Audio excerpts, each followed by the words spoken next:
আসসালামু আলাইকুম।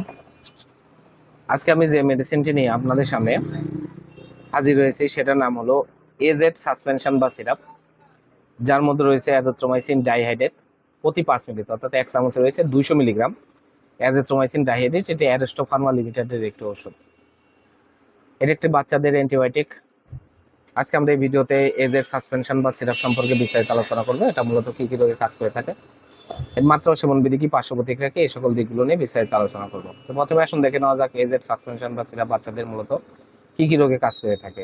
এটি বাচ্চাদের সাধারণ সর্দি কাশি জ্বরের জন্য কাজ করে থাকে।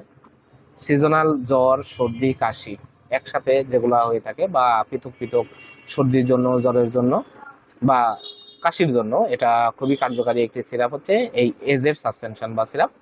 এছাড়া বাচ্চাদের নিউমোনিয়া রোগ, বঙ্কাইটিস রোগ, ত্বক ও কোমল কোষকলার সংক্রমণের জন্য, মধ্যকর্ণের সংক্রমণ, কানে ইনফেকশন, এছাড়া টনসিলাইটিস, বাচ্চাদের টাইফয়েড জ্বর, প্যারাটাইফয়েড জ্বর, এইসব রোগগুলোর জন্য এজেড সাসপেনশন বা সিরাপটি অত্যন্ত কার্যকারী এবং ভালো কাজ করে থাকে।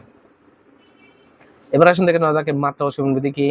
এটা যাদের বয়স 6 মাসের অধিক তাদের জন্য হাফ চামচ করে দিনে 2 বার অথবা 1 বার 3 দিন থেকে 7 দিন পর্যন্ত আপনারা সেবন করাতে পারবেন, অথবা বাচ্চাদের ওজন এবং বয়স অনুযায়ী মাত্রা ও ডোজ নির্ধারণ করে নিতে হবে ডাক্তারের পরামর্শ করে।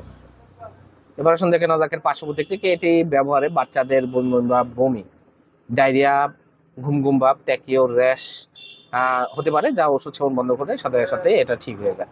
এজেড সাসপেনশন বা সিরাপ 50 ml বোতল, দাম 200 টাকা। আপনার হাতের কাছে যে কোনো ফার্মেসিতে এজেড সাসপেনশন বা সিরাপটি পেয়ে যাবেন।